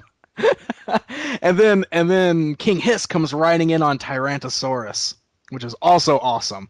And they have a big dinosaur fight, and Tyrantosaurus knocks over the Bionatops, and one of the things I really like about this is we kind of just have Skeletor hanging back and watching all of this unfold with a big smile on his face. I think that's fantastic. It's just one of those awesome Skeletor things where he's totally, got these guys to willingly go and try to kill He-Man, and he's just enjoying it. I love that. I think that's great. So Hiss is in here, and he's knocked over Bionatops, and He-Man's down, and Hiss is about to strike him, and then all of a sudden these giant blasts come falling from the sky, and Hiss gets hit, and the Snake Men are getting hit, and they're running away, having no idea what's going on. Ratlore even says, "Retreat, the Masters are here." So apparently that does solidify that there is a group called the Masters of the Universe in Preternia. And then that's where we kind of get this glimpse of this shadowy figure that had attacked the Snake Men to save He-Man, and he helps He-Man up, and Skeletor's kind of in the background witnessing this whole thing, saying, "That guy is really powerful. Do I even know who that is? Because I want his power." And then suddenly the mysterious man is gone, and He-Man doesn't know who it is or who saved him, and we're kind of left at the end of the comic with this cool scene of this mysterious man watching over He-Man through this portal. And then we are taken to the end. So that's obviously our introduction to Hero, as we can see by the shadow of the staff, which is pretty cool. And no, that's not the clue. It's the page next to it that we see Hero we in have the full Hero glory. The mystery, it's solved. You don't need to think about it at all. It's not like this was a secret to any of us. I mean, Right. we knew he was going to have to run into Hero in the past. We knew that was probably the thing that he was sent back to find, was Hero. But I don't know. There we go. Yeah, I do love To Skeletor? seeing. Didn't he follow Hero or something? He's watching over there, and then poof, Hero disappears, and Skeletor's like, "Oh well." Da da da da da. Well, it's fine and well because Hero, obviously he's a very powerful magician, wizard, whatever you want to call him. So I like the idea that at his time he is the most powerful wizard in the universe or whatever. Right. So Exactly. Skeletor's standing there going, "Whoa, what the hell just happened?" He's Right. like he was digging on it. My whole question is like, it's these time paradoxes. Like, so you think of He-Man's punching the crap out of Hiss or out of Squeeze, then in the future they have like a scar on their face out of nowhere because he's screwing up he's punching the crap out of them in the past. They So, in the shed their future- skin, so Oh, they'll okay, be fine. Right. So, how stupid of me, snakes. And Hero probably knows that Skeletor's in the background, and he's just, well, that guy can stay. I have no problems with him. You know what? Because you can always trust a guy with a skull face. You never have a problem with that. That's the thing. Like, you see this story, but Skeletor didn't attack anybody. So obviously, why would Hero just attack Skeletor? He's off there watching, Right. letting the pieces fall where they may. Now you're setting up for the next issue. My question is, as an overall story, did this really feel cohesive, or are we breaking up points that just don't make sense? And then here we are, like, Tila sends He-Man back to do something, and then we get to this big thing. He pets the dinosaur, because you know why he did that? He knew he didn't have Battle Cat, and he wasn't going to walk all over the place. Hey, let me be nice to this dinosaur. I could probably ride it. Yeah, I guess that's it. Good. Battle Cat's dinosaur. gonna be jealous. Well, he should be jealous if he zaps him with the sword and turns him into a bigger dinosaur. He's like, I have the power, and he zaps him. He becomes like a brontosaurus. Battle Bionatops. I have that exact. He turns into that. It's like, oh, that worked. Now you should be jealous. But so you have as an overall story. I've read the comics so many times, going back and forth, back and forth. I kind of was digging the beginning parts. I just felt it was a little bit clustered together. Then as we got into it, then we got these lacked pages. Like, I still have a problem with King Hiss just chilling with his dudes and Skeletor showing up. That should have been done. I would prefer that if Squeeze shows up, says, "Look, we got attacked," and they go attack that village, and Skeletor shows up there to convince them. We could have saved that whole useless "let me just chill and talk" scene. They could have put that in within the when he was attacking the village to try and find He-Man. That would have saved a lot more space, and we could have added some more stuff that maybe would have been more relevant in the story. There's parts in the story near the end that kind of get spaced a lot more. Because you have so much in the beginning, and then by the middle and the end, you have a lot, like, lacks space. I felt they could have done something more with spreading out the story. Guys' opinions on everything? Anybody? Right. No, like I said, I know that they did obviously too much jumbling of all that battle at the end. What's confusing is, they're still there. They're still there in Preternia. Unlike the original one, they got sent back to where they came, and then we probably in the original one would have seen maybe more of, maybe they would have showed a story of Hero. And because it was obviously leading to, the powers of Grayskull line, and maybe Right. then He-Man would have, whatever, showed up at the end of issue 2 or 3, maybe if needed. But this one, like I said, they're still leaving him there. We're still not even knowing what he's even looking for. Because, like I said, I don't know, is he maybe going to get some power from Hero to take them to the future to help them that the Sorceress said they needed, Tilo Sorceress. Maybe even use something to heal Man-at-Arms or something before he dies or brings him back. I mean, it just got so jumbled, though, like you said, in the last couple minutes with that quick battle and, knocking somebody here, knocking somebody there. But like I said, they're all still there. In reality, yeah, Hero then disappeared and appeared by a portal. Well, He-Man's just sitting there by Bionatop. Skeletor's still on the mountain looking down or something. I don't know. They had it jumped understand in everywhere. the bios, they do mention that He-Man's helped many times in the past. Yeah. Isn't that in the bios? I'm pretty sure they said something like that. That, Yeah, He-Man keeps going back and he assisted in many battles in the past or something like that. yeah, I think there was something So like that that's too. why he's not going back, is because he needs to stay back there and screw up everything. God, yeah. I know, Again, the I time just travel stuff. Oh, it's so convoluted sometimes. yeah, I just like I said, when they start doing that with the time travel stuff, it gets so wrecked. So it just makes you think when anybody else will show up later. Well, if you're I going know to that. screw with the timeline, why don't you just grab Hero and bring him to the present? That's what I mean, especially if he would be the person. He still doesn't even know. It would have been nice if the sorceress gave him a hint of, what am I looking for? He's just out Sheila there. had a book that Sorceress had written. In case of emergencies, use the card to go back in time and grab something you may need. Well, I think Just follow Sorceress my was really meant was just in case you lose your house keys or you lose the key to Grayskull, you go out on a date, go back in time to when the keys were still in the house and take them. She didn't mean to really go back in time and screw up history, but it's the notes were handwritten. It was a long time ago. Eternian script is very tough to read. It looks like I'm- English. Yeah, like I said, I'm curious, and I'd like to know what all you guys think. How do you think the next mini comic's going to start? Like, where is it going to pick up where it left Without off? good cheating by looking at the images that we've already seen on. Yeah, exactly. The But no, same, really, the same page. The last page of this comic will be the first page of the next one. So you waste a whole page. yeah. I don't know. You know what? One of my big questions is with this whole thing is like it makes me really curious just how powerful Hero is, because everything that we've learned from this era, according to bios and everything like that. I mean, Kingus and the Snake Men are supposed to be this huge threat back in Preternia. Obviously, the Horde was a bigger threat, but Snake Men were a huge threat back then. And we learned that Hero fought alongside King Grayskull in these big wars against people like the Snake Men and the Horde. But in this last scene, it seems like Hero just makes such easy work out of the entire group of Snake Men without even breaking a sweat, and they all just ran away. And it kind of makes me... What if Heroes? This is the first time Hero shows up himself, actually. Yeah, I don't. That's what it kind of makes me wonder where this takes place in that whole thing. Is Hero already friends with King Grayskull at this time? Why why was he able to, just whoop on the Snake Men so easily if the Snake Men are this huge threat that, I don't know. I'm just curious to see how all that plays out. That actually did leave a lot of questions where I was just like, well, I'm actually really curious to see where they're going with all that. He sucker punched King Hiss.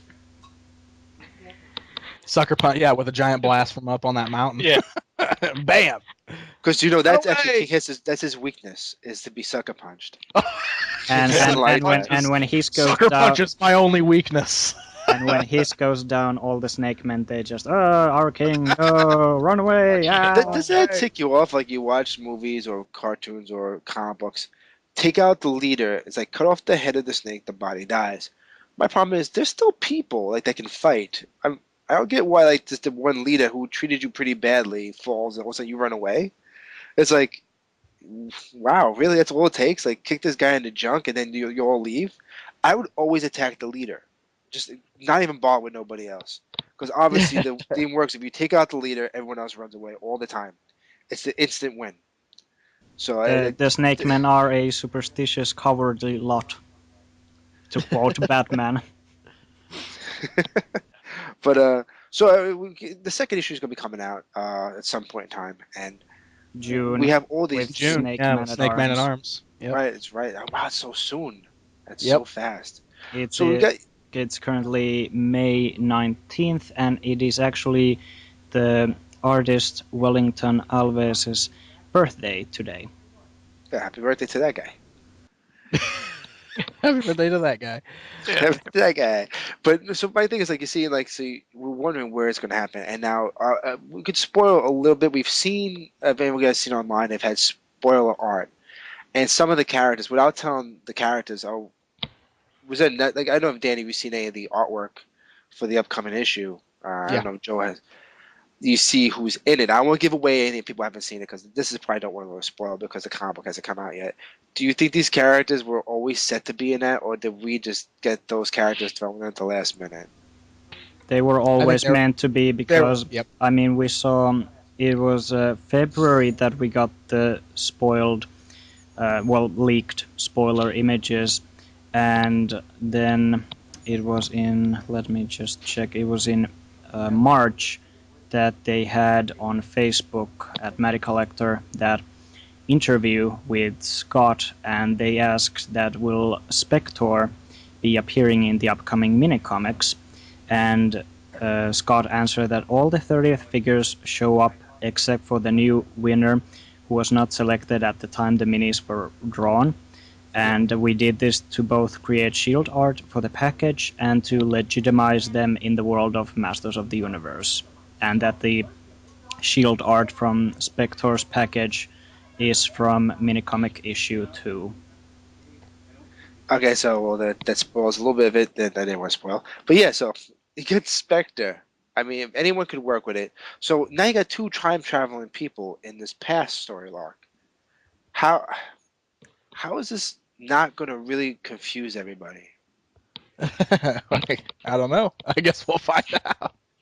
Like I'm really want to see the second issue really badly because of some of the fact is I'm confused already. This, like Joe does bring up a good point. Time travel is a very dangerous thing.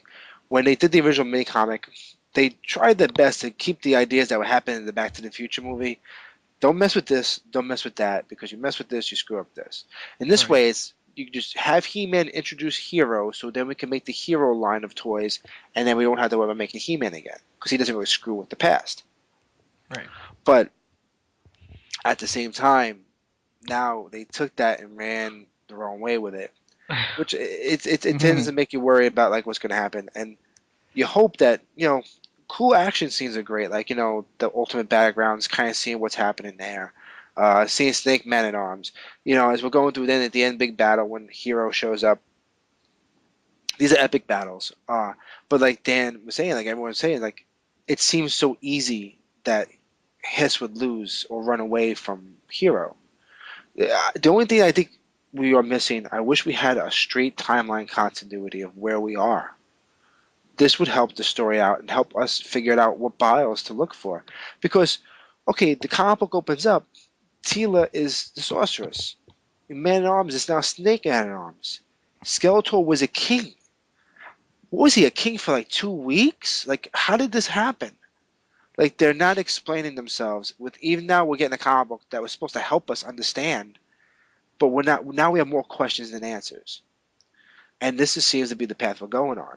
The BIOS doesn't give you a time frame when this happens.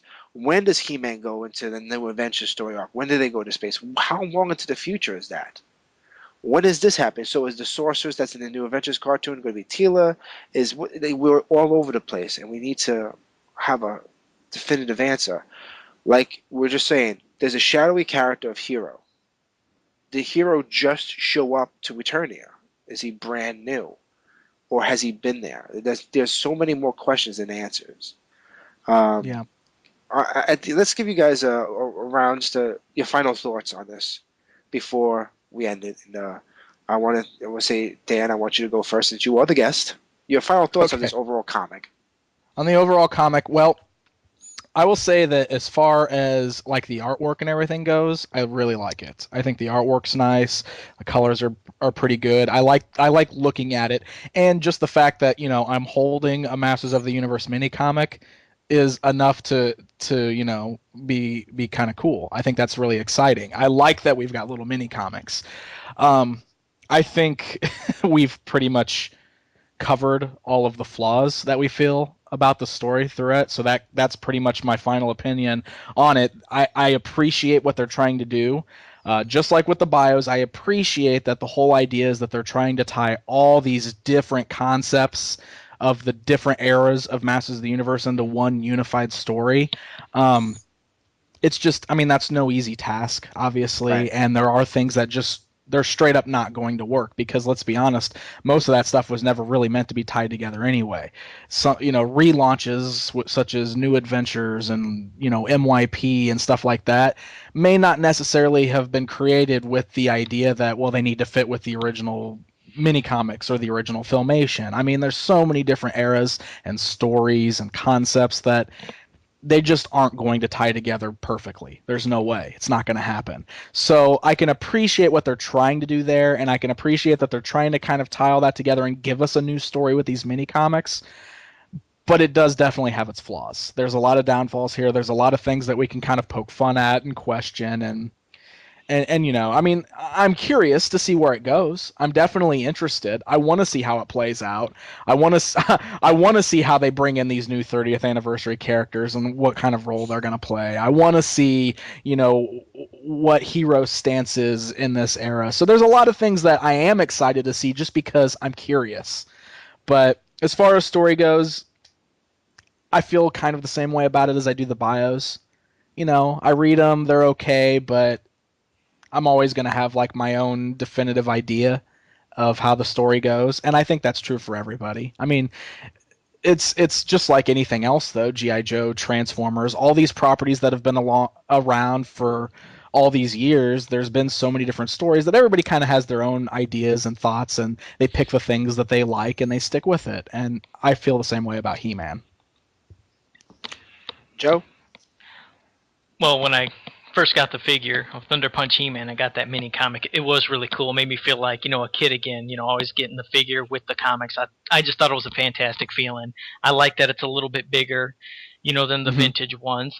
And I do like the art, just like I said earlier too. I like the art, and that's pretty much so far with this one. Oh, and I'm sorry, one other thing that I at least found interesting. Finally, when we remember hypothetically when we did our first comic cast, I was like, I'd wish that they would somehow in a comic or somewhere finally say that Keldor or Skeletor is related to King Randor and King Miro. Finally, at least officially say it. So when he talked about his brother and father, I was like, cool. Finally, they at least said it, and it's just not always left up in the air like it always has been before. So Yay for Joe. yeah, yay for me, because that's what I was hoping, and, well, at least it finally happened. But besides everything else, I know that they're obviously they have to go in another direction, which I can understand, I can respect, but at least write things properly and stuff that makes sense. Because, yes, it's a new direction, but the things like we were talking about earlier, there's just logic in some things, like why would that have happened? Why would that have happened? It makes no sense. So I don't care that they're going in a whole new direction. I understand they have to do that. But try to have stuff that you wouldn't pick out and think, that doesn't make sense. That wouldn't have happened there, or you just screwed everything up. That's stuff that annoys me. So, like I said, I like that. I guess they're going in a new direction. I just wish they would have wrote things a little better. Hopefully, the next issue I hope is written a little better too.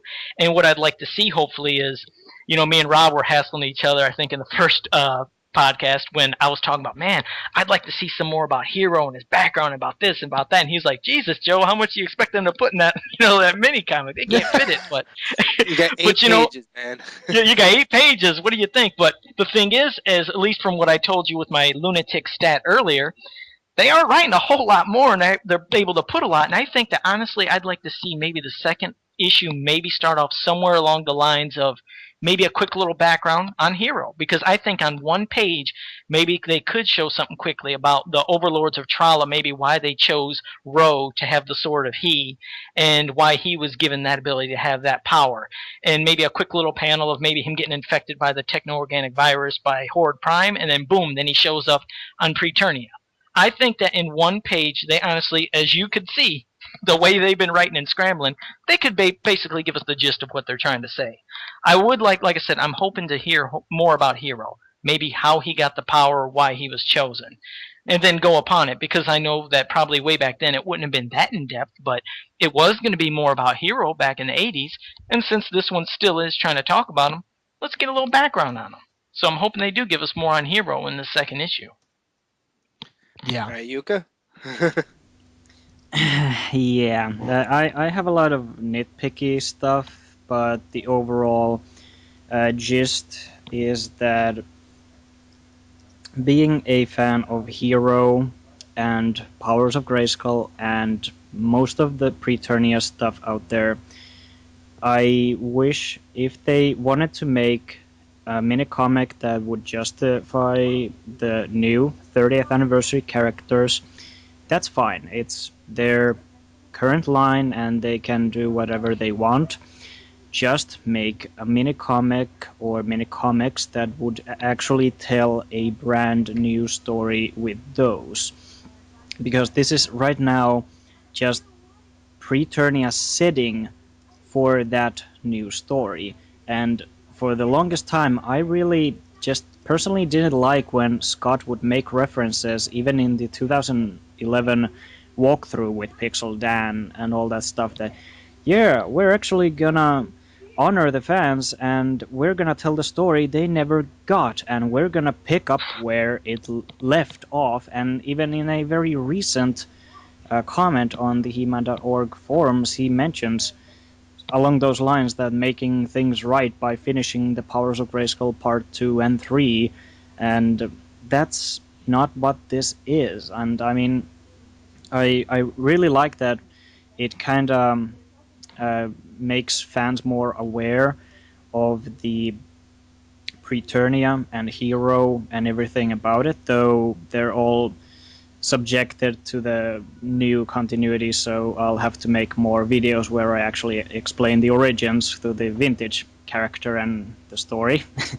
And yeah, but on the outside, I like the story, and the second issue probably, hopefully, might get better if you're in the mindset that, yeah, this is a new story, and just embrace it. And the first part, well, it was supposed to kind of tie in with some of the ideas that they had back in the day, and well, they had to cram a lot of stuff, and there's so many things going on that you have to pay a lot of attention. I mean, in the first page alone, you see Thunder Punch He-Man for 2 panels.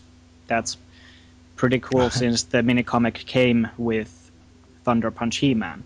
And the 2 kings, they come from a laser gate, as it's called, but it basically looks like the Filmation Dimension Portal, and that's something I like. Just as much Dan mentioned that the Skeletor dialogue is very similar to something that you would hear Alan Oppenheimer say, and that's, being a Filmation fan, I like that a lot.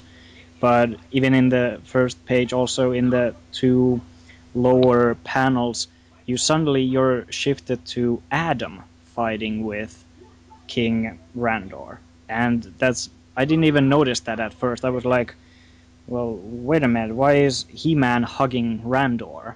And then I look at, oh, it's actually Adam, and they miscolored his arms, and oh yeah, She-Ra's left in the background, no hug for her, so Yeah.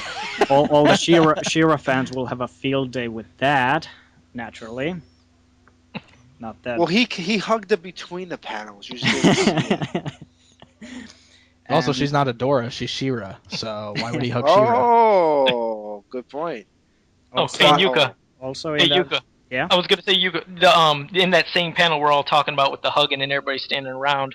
Remember, you were trying to guess all the other people that were in there. There was 2 people, one next to Manny Faces on the right and one to the left. Yeah. Do you now know or have an idea of maybe the one that's to the right of Manny Faces? Do you have an idea of who you think that might be? Because at first we thought it looked like it could have been maybe Snake Man-at-Arms or Man-at-Arms, but obviously that doesn't make sense. Do you think maybe that's now Clamp Champ since he's now the new Man-at-Arms? Clamp Champ is Adam's right. Oh crap! Yeah. There you go. There went that theory. It's probably just a guard or Lieutenant Or Spectre. extend. Good Yeah. point. And Yeah, you it's got the argument. I've asked Wellington on Facebook if he had any script left or who those characters were, and he just, no, I can't remember, sorry. So yeah, no no final answer there. And yeah, it's also interesting that, like in the second page, that they showed that weird portal thing pool of with Castle Grayskull. You guys think that's the same pool that Hero is looking at the very last panel? I Well, don't know. it doesn't have It the doesn't- spikes. Yeah, it doesn't Same. look the same, but it's probably the same concept, I bet. Well, Also, it looks like he's standing up looking at it, not looking down at it like they are. Like, it looks like it's up on his wall, maybe. I don't know. Understand that Preternia was shifted from the earthquakes that you didn't know about. So things could be differently in the future. Oh, yeah. Good point. and also the Skeletor panel that Joe was so excited about, that confirms the whole father and brother relationship. That's supposedly Dragon Blaster Skeletor. So hopefully the third mini comic will come with Dragon Blaster Skeletor. I don't know, but that's my hunch.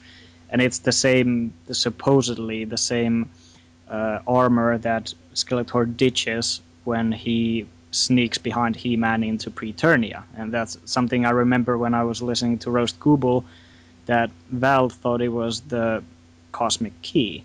And Oh, yeah, and he's But- throwing the armor off. Yeah, you Mhm. Yeah. see the chains and the part. Yeah. Yeah. Well, I remember we were all staring at that going, what is that at the Yeah. center of the portal? Yeah, okay.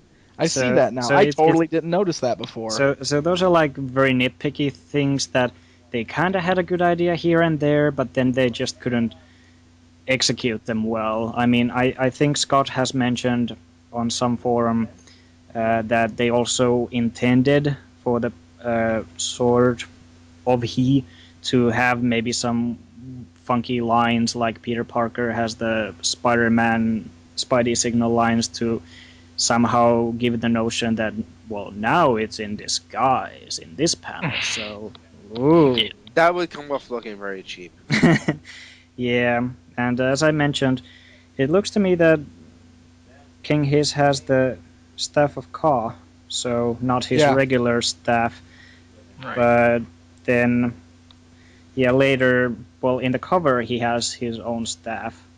But also on the cover, when he's on Tyrannosaurus, the Tyrannosaurus has 4 digits on his hands. But in the minicomic, the Tyrannosaurus only has 3. And I think 3 is the one that's more accurate, according to paleontologists. So Well, the cover has a lot to do with being a redo of the original. yeah, but comics. in the original cover there were 3 digits.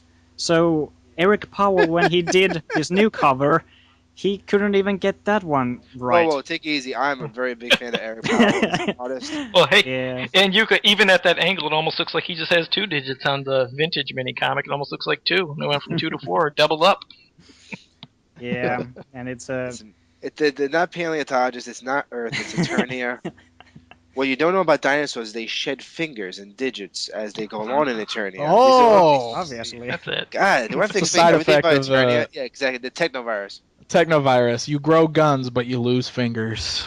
Every And time you and get a gun, you lose a digit. And according Yep. to the bios, Hero was the one who had the technovirus, and when he came to Eternia, infected everything around him. So, if the dinosaurs already have it, in this Heroes. mini comic, Hero has been around for quite some time. But there you go. You explain that Aha. then.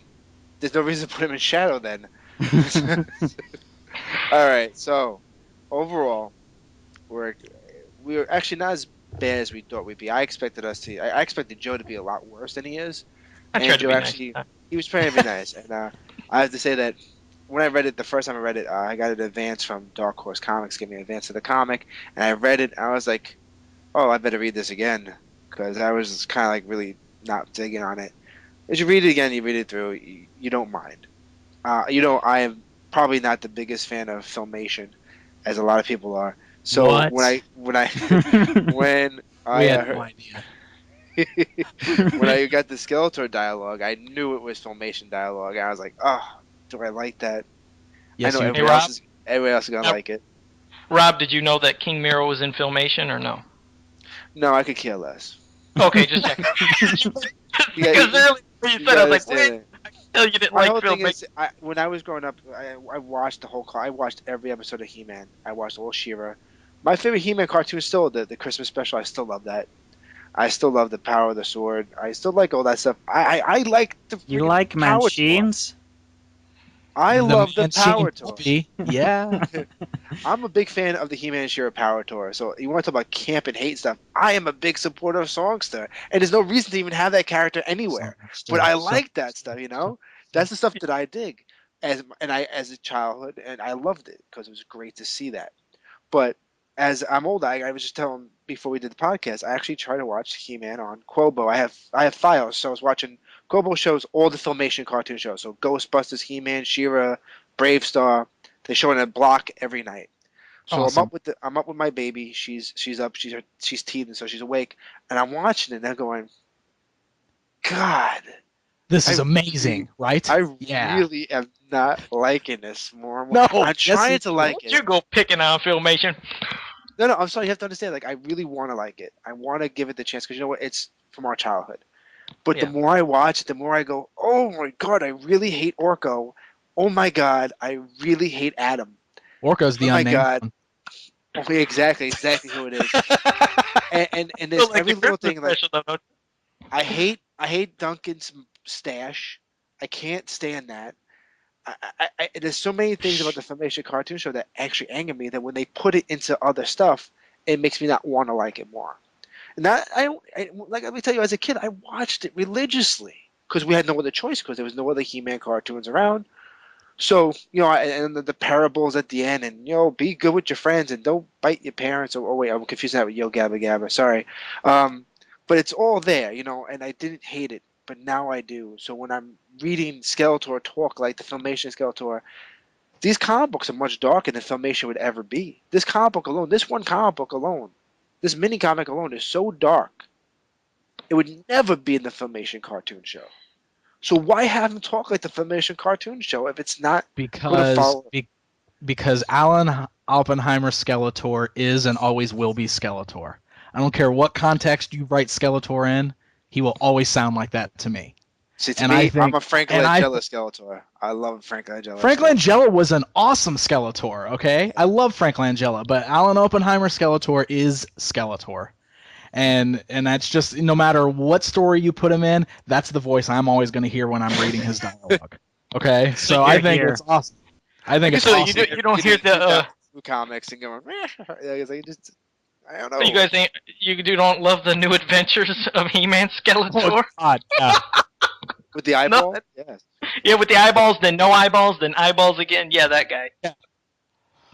Oh yes, He-Man is here. That's how Skeletor talked in New Adventures. Come Oh, on, that Flog, let us go.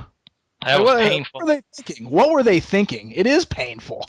That was very. I mean, my God, like I said, the first 5 episodes he had those white eyeballs. Then in the one episode there was no eyeballs, red dots. And then in that episode he gets a power that turns his eyeballs now giant and red. Yeah. Oh man. Oh God. You know the whole thing, man. Like, didn't like DIC do that cartoon show? Release that cartoon show, The New Adventures? DCI, yeah. DCI, right? Didn't Yeah. they have Soundwave do? They had the Inspector Gadget cartoon show back in the days. They couldn't hire like Frank Welker to do Skeletor for that New Adventures. They couldn't get somebody better. Like, Well, somebody. At least He-Man was Man at Arms and Optimus Prime. You know, his voice was cool. But it's so like, oh. But anyway, I'm losing focus here. Sorry, comic book, yeah. So the mini comic, I have to say that I read it a third or fourth time and I actually started liking it. There's a lot of stuff, like Yuka said it the best. This is continuity. So when you get into the next set of comics, I think I'll be less nitpicky because all right, it's like when you watch when you watch like say RoboCop, then you watch RoboCop 2, you don't like nitpick anything because it's like, all right, well, you know RoboCop already, so you can go with it. You watch the second one, fighting a drug dealing robot, whatever. So with these mini comics, it's like, all right, you already set me up. You can't get any worse than it already is. So when the second comic book and the third comic come out, I'll be a part of that universe. I'll follow that story. I said the only thing that is irking me is knowing where we are in the world. I'm not like Yuka. I can't sit there and go, well, that's Extendar and that one little shadow figure. And this guy over here, now they have the technovirus, and that's how we know it's. I don't know that. I can't do that offhand. I'm sorry. I'm going to change a diaper before I'm going to have to figure all this information out. So I know what I should just do. I should just call up Yuka. Anytime I read any comic book, I'm going to call Yuka and just say, Yuka, where am I? Where am I right now in this storyline? No. Joe's the comic guy here. He knows more than I do. I'm calling one of you. Someone's got to figure it out. And Dragon Blast Skeletor is my favorite Skeletor. If we get that as the next variant, I would be very happy. So, Dad, let's tell Pixel Dan to tell his best friend that he goes golfing with every weekend, Scott Knightley. Because you don't have to do anything. You already have the Skeletor buck. You just have to build the outfit for it. That's it. Let's do it. Come on. Mosquito number 3. I wouldn't be surprised if we get a Dragon Blaster Skeletor soon, but I also keep seeing all those people saying that there are certain New Adventure style Skeletors coming, so I don't know which one's coming first, but I will take both of them. I'm excited for both of those in figure form. And Laser Light. Oh, and Laser Light. Laser Light is practically New Adventures, just with a few differences. Exactly. He's got the technovirus attached to that one already. So. Yeah, basically, yep. He's got the AIDS. It's bad. It's sad. I said that, yes, because that's what the technovirus is, right? It's AIDS. Isn't that the underlining words? I think that's in the byline in Mattel. Go look at the Mattel handbook. I think you're wrong. Okay, I guess you don't get guns coming out your head when you have AIDS. So I guess you're right. So, all right, so let's close this up. I want to thank Joe, Yuka, of course, being my co-host as usual, and I gotta thank Dan. You were our first guest. You are always a classy individual. And with that being said, Dan, I want you to pimp yourself, your Twitter, your website, and everything. Sounds good. All right. Well, if you guys want to find me in my videos, I do all that cool video stuff, if you don't know. Lots of He-Man stuff, but also lots of other toy videos, too. You can find me at www.pixel-dan.com. Make sure there's a dash between Pixel and Dan. Otherwise, you're just going to go to some blank site. Pixel-dan.com, that's where you can find all of my content. So if you're wanting to look for any of my past videos or reviews, I know people constantly go, where can I see all of your He-Man reviews? Bam, right there, pixel-dan.com. You can find them very easily. You can also find me on YouTube at youtube.com/Mandalorian30. Please subscribe. I'd love subscribers, so hit the subscribe button while you're there. And you can follow me on Twitter at twitter.com/pixeldan, where I talk about random things all the time. So if you want random chat by Pixel Dan, that's the way to do it. Follow me on Twitter. All right, Joe, pimp yourself. Okay, well, you know me for doing customs, so if you ever want to see any of my custom work, you can find me on Facebook at Joe Amato Custom Creations, and you can always follow me on Twitter at Joe Amato2, and that is the number 2. And Yuka, you wanna pimp yourself? Yeah, I have my own video series called Scrolls of Eternia, and those can all be found at scrollsofeternia.com. You can follow me on Twitter with the nickname Toonjuka. I will very rarely visit Twitter, but I'll have some new updates when I visit there. And I've also recently started a new blog that has all to do with the 2002 He-Man cartoon and comic, and that can be found at mypheman.blogspot.com. Sweet. All right, guys. Now, if you wanna get in touch with us and ask us questions, say statements, say how much you hate us, how much you love Pixel Dan, whatever you want to do. You can email us at masterscomiccast@alternativeminds.com and email us. Or if you're on the .org, you can always just say stuff over there because there's always going to be a thread for these podcasts. Or you can threaten us personally at any way you want to find me. You can find me on Twitter at altminds, of course, alternativeminds.com. Guys, hit up everything we do. Support these guys because these guys are awesome people. Thank you. This is our second podcast. Hopefully, it's as good as the first one because you guys kind of dug the first one. So hopefully, you like the second one.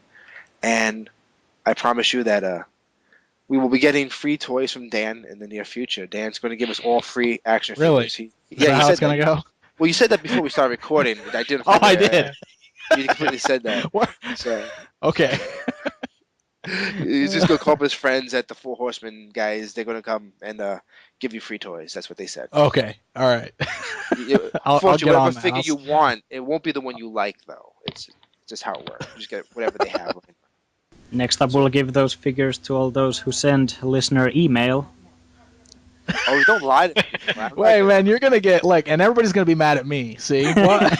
But that's why you can pass the buck. That's the best part. I can't get blamed Pixel Dan for all this. He's always, because Dan's got a lot of people who support him. He's got almost 15,000 billion subscribers on YouTube. And Yeah, 15,000 billion. Yes. that's the exact number, and he's got so many people there. So the best part is, I love when I read stuff about how much people love Dan, and there's that one person that gets mad at Dan because Oh yeah. Dan is being nice about something. He's being a reviewer, so he's saying something nice, like, "Well, you should be 100% mean." It's like, well, but he's not mad at it. He told you how much he liked the figure. Like, I don't.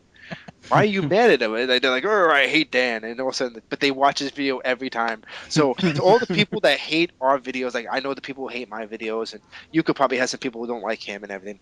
Thank you for watching our videos a lot to complain because you give us views regardless. So just remember that always. If you hate us, keep watching us. That's what we love. So, all right, guys. This is the Masters Comic Cast, and until next time, thanks for listening.